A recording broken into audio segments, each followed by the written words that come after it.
வணக்கம் மக்களே, welcome to universe voice Tamil. இன்று நாம் காண இருப்பது கடோபநிஷதம் பகுதி 7.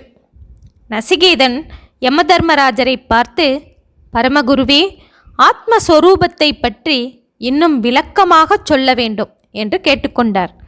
அதற்கு யமராஜர் சொல்லத் தொடங்குகின்றார்.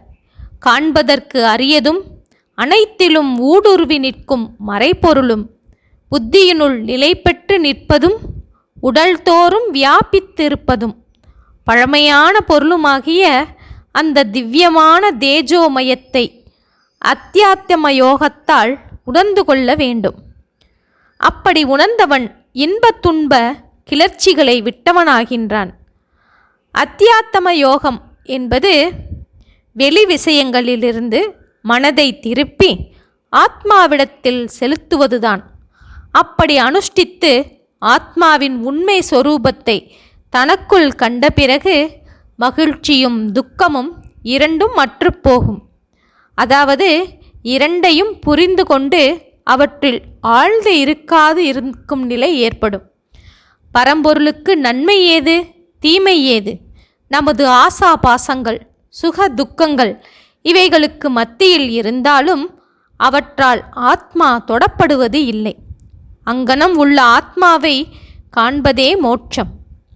ஆத்மாவையே தன் சொரூபமாக கொண்டு சூட்சுமமான இந்த ஆத்மாவை விவேகத்தால் சரீரம் முதலியவற்றிலிருந்து பிரித்து அறிந்து அதை அடைந்தவன் ஆனந்திக்கின்றான். அந்த ஆத்மா அணுவுக்கு அணுவாயும் மிக பெரிய அண்டவெளிக்கும் பெரியதாகவும் உள்ளது. ஒவ்வொரு ஜீவராசியின் உள்ளத்திலும் உறைவது. ஆசை நீங்கியவன் ஆன்மாவை காண்கின்றான். அப்போது சோகம் நீங்கி அந்த கரணம் தெளிவாகின்றது. அதனால் ஆத்மாவின் பெருமையை அறிந்து கொள்கின்றான். தவிர வேதங்களை கற்றதாலோ நுண் அறிவாலோ விரிந்த கேள்வியாலோ இந்த ஆத்மா ஒரு சாதகனால் அறியப்படுவது அன்று. வேறொன்றிலும் மனதை செலுத்தாது ஆத்மா ஒன்றையே எந்த சாதகன் பிரார்த்திக்கின்றானோ அப்போது அவனால் அது அறியப்படும், அடையப்படும். அதாவது எந்த சாதகன் ஆத்மாவை அறிய ஆத்மாவையே சரண் புகுகின்றானோ அந்த ஆத்மாவினாலேயே தன்னுடைய உண்மை சொரூபம் காட்டப்பட்டு அறிகின்றான். தன் உள்ளத்து கோட்பாடுகளை சரண் செய்கின்ற மானிடன் துன்பங்களை களைகின்றான். படைப்பாளியின் பேரருளால் ஆத்மாவின் மகிமையை கண்டடைகின்றான். பாப கர்மங்கள், துர்நடத்தைகள் இவைகளினின்றும் விலகாதவன், இந்திரியங்களை அடக்காதவன், மனதை ஒருமுகப்படுத்தி சாந்தி எய்தாதவன் இவர்களால் இந்த ஆத்மாவை அறிய இயலாது. ஆத்மனாய் உள்ள நிலையில் அசையாமல் இருந்து கொண்டே அவன் மிக தொலைவில் அலைந்து திரிகிறான். துயிலில் நிலை கொண்டே அவன் எல்லா இடங்களுக்கும் போகிறான். தன்னுள் குடிகொண்டுள்ள ஆத்மாவை தவிர வேறு எதனால் இன்ப துன்பங்களுக்கு அதிபதியான அந்த இறைவனை அறிய இயலும்? காண்பனவற்றுள் காண இயலாதவனாகவும் நிலை இல்லாதவனவற்றுள் நிலையானவனாகவும் நிலை கொண்டு உள்ளவரான எங்கும் நீக்கமர நிறைந்துள்ள பரமாத்மாவை எப்பொழுது அறிஞர் உணர்கின்றனரோ அப்பொழுது துன்பத்திற்கு அப்பால் உள்ள நிலையை அவர்கள் எய்துகின்றனர். மிக ஆழ்ந்த அறிவாலும் மிக அதிகமான கல்வி கற்றுவிட்டால் மட்டும் ஆத்மா அறியப்படுவதில்லை, அடையப்படுவதும் இல்லை. மதிநுட்பத்தாலும் புனித போதனையாலும் ஆத்மாவை எய்த இயலாது. ஆத்மாவால் தேர்ந்தெடுக்கப்பட்டவர்களால் மட்டுமே ஆத்மாவை அடைய இயலும். ஏனெனில் அவர்களும் அவனை தேர்ந்தெடுக்கின்றார்கள். தன்னை தேடியவருக்கு, தேர்ந்தவருக்கு தன் மகிமையை ஆத்மா வெளிப்படுத்துகின்றது. தீய வழிகளை கைவிட்டால் ஒழிய, ஐம்பொறிகளால் ஓர் ஓய்வு இருந்தால் ஒழிய, மனதில் ஒருமுகப்படுத்தப்பட்ட நிலையும் இதயத்தில் அமைதியும் இருந்தால் ஒழிய மிக ஆழமான அறிவினால் கூட ஆத்மாவை அறிய முடியாது. சர்வ பிரபஞ்சத்தையும் ஆத்மா தன்னுள் அடக்கிக் கொள்கிறது. கல்வி கற்ற ஆன்றோர்களையும் அரசர்களையும் மிருத்வையும் கூட இந்த ஆன்மா தன்னுள் அடக்கி கொண்டு விடுகின்றது. இத்தகைய பேராற்றல் வாய்ந்த ஆன்மாவை உண்மையில் நாம் கண்டடைவதே மோட்ச நிலை என்கிறார். நசிகேதா, ஒரு சில அலுவல் முடிந்த பிறகு சந்திக்கலாம் என்று கூறி விடைபெறுகின்றார் யமதர்மராஜர். நசிகேதன் அங்கிருந்த சரவணர் என்கிறவரிடம் பேச்சு கொடுக்கின்றான். அவர், நசிகேதா, உனக்கு பூலோகத்தில் இருக்கும் உன் தாய் தந்தையர்களின் ஞாபகம் வருகின்றதா என்று கேட்டார். ஆரம்பத்தில் கொஞ்ச நாட்கள் அதே நினைவும் அதனால் மனசஞ்சலமும் துக்கமும் இருந்தன. தர்மராஜரின் உபதேசம் கேட்க ஆரம்பித்ததும் அந்த எண்ண அலைகள் அடங்கிவிட்டன. ஆனால் என்று இழுத்தார். ஆனால் என்ன நசிகேதா, தயங்காமல் என்னிடம் சொல் என்றார் சிரவணர். ஐயனே, சில நாள் முன்பு ராஜசபையில் ஒரு பாவிக்கு விதித்த தண்டனைகளை பற்றி கேட்டது முதல் மனம் வருந்தி கொண்டே உள்ளது. அப்படியா? கஷ்டங்களை பார்த்தாலும் கேட்டாலும் கருணை கொள்வது சகஜம்தான். அன்றே உன் கண்களில் கண்ணீர் வடிந்ததை நானும் பார்த்தேன். எனக்கும் உன்னை போல் சில சமயங்களில் வருத்தம் ஏற்படுகின்றது. என்ன செய்ய முடியும்? சந்தர்ப்பத்தையும் கடமையையும் சூழ்நிலையும் கண்டு மனதை திடப்படுத்திக் கொள்கின்றேன், கல்லாக்கிக் கொள்கின்றேன் என்றார் சரவணர். ஐயனே, எனக்கு அந்த பாவியை நரக வேதனையிலிருந்து விடுவிக்க மனதில் சங்கல்பம் உண்டாகின்றது. ஏதேனும் வழி இருந்தால் கூறுங்களேன் என்று நசிகேதன் வேண்டிக் கொண்டான். குழந்தாய், என்ன பேசுகின்றாய் என்பது அறிந்துதான் பேசுகின்றாயா? உன் எண்ணத்தை கைவிட்டுவிடு. பூலோகத்தில் நடப்பதைப் போல் அரசாட்சி அல்ல இது. இஷ்டம் போல் மாற்றிக்கொள்ள இங்கே இறையாட்சி நடக்கின்றது. இயற்கைக்கு விரோதமாக அதன் சட்டத்திட்டங்களை மீறியவன் அதற்குரிய தண்டனைகளை அவன் அடைந்தே தீருவான்.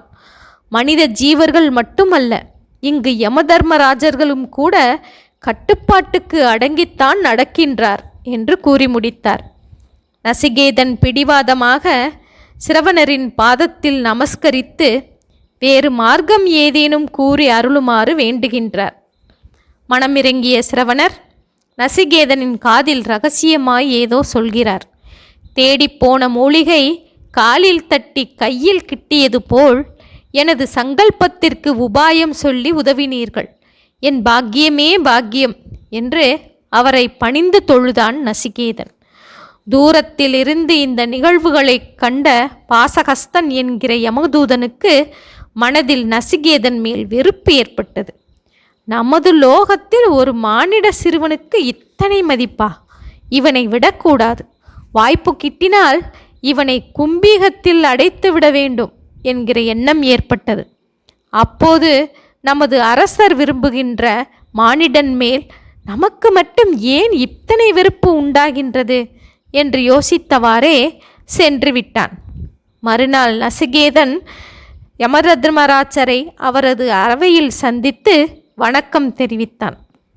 குழந்தாய் நசிகேதா, நான் இதுவரை கூறிய விஷயங்களை பற்றி எல்லாம் சிந்தனை செய்தாயா என்று கேட்டார். வணக்கம் குருதேவா, எல்லாம் தெரிந்தது போலவும் அதே சமயத்தில் தெரியாதது போலவும் தோன்றுகின்றது. இன்னும் கொஞ்சம் விளக்கிச் சொல்லுங்களேன் என்றார். கேள் நசிகேதா, இந்த உலகில் ஒவ்வொரு சரீரத்திலும் தான் செய்த கர்மங்களின் பலனை அனுபவித்து கொண்டு இருவர் இருக்கின்றனர். அவர்கள் இருவரும் உடலினுள் பகுத்தறிவில் இதயத்தின் ஒப்பற்ற வான்வெளியில் உள்ளத்தின் உன்னதமான மறைவிடத்தில் புகுந்து உரைகின்றனர். பிரம்மஞானிகளும் பஞ்சாக்கினி உபாசகர்களான இரு கிரகஸ்தர்களும் நசிகேத வேள்வியை மும்முறை செய்த தீரர்களும் இவ்விருவரையும் வெயிலுக்கும் நிழலுக்கும் ஒப்பிட்டு கூறுகின்றனர். இந்த இருவர் எவர் எனில் ஜீவாத்மாவும் பரமாத்மாவுமே எனலாம். இந்த இருவரில் ஜீவன் மட்டுமே கர்ம பலனை அனுபவிப்பனாக இருக்க, பரமாத்மாவான ஈஸ்வரன் எதையும் அனுபவிக்காமல் இருப்பவர். ஆனால் சத்ரி நியாயத்தின்படி வாழ்வை இருவரும் அனுபவிப்பதாகவே சொல்கின்றோம். சத்ரி நியாயம் என்பது பற்றி எனக்கு தெரியவில்லை, சற்று விளக்கமாக கூறுங்கள் குருவே என்று வேண்டிக் கொண்டார் நசிகேதன். ஒரு கூட்டத்தில் சிலர் குடைப்பிடித்து கொண்டும் சிலர் குடைப்பிடித்து கொள்ளாமல் போனாலும் அக்கூட்டத்தை குறிப்பிடும்போது பொதுவாக குடைப்பிடித்து போகின்றவர்கள் என்று சொல்வதுதான் சத்ரி நியாயம். அதாவது ஜீவாத்மா பலன்களை அனுபவிக்க பரமாத்மா சாட்சியாக நிற்கிறான். ஜீவாத்மாவும் பரமாத்மாவும் நிழலும் வெயிலும் போல என்பது உவமை.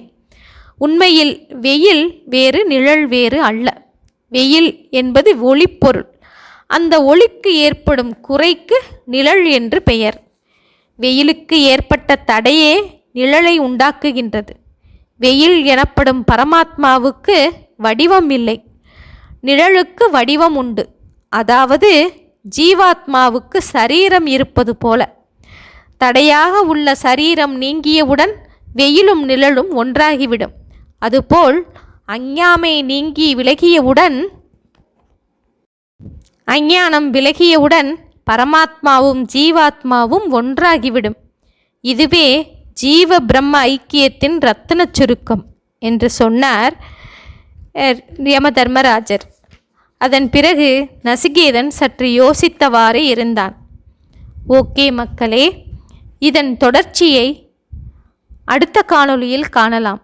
இதுவரை எனது யூனிவர்ஸ் வாய்ஸ் தமிழ் சேனலை சப்ஸ்கிரைப் செய்யாதவர்கள் சப்ஸ்கிரைப் செய்து கொள்ளுங்கள், ஷேர் செய்யுங்கள், மறவாமல் லைக் செய்யுங்கள். ஓகே மக்களே, நன்றி, வணக்கம்.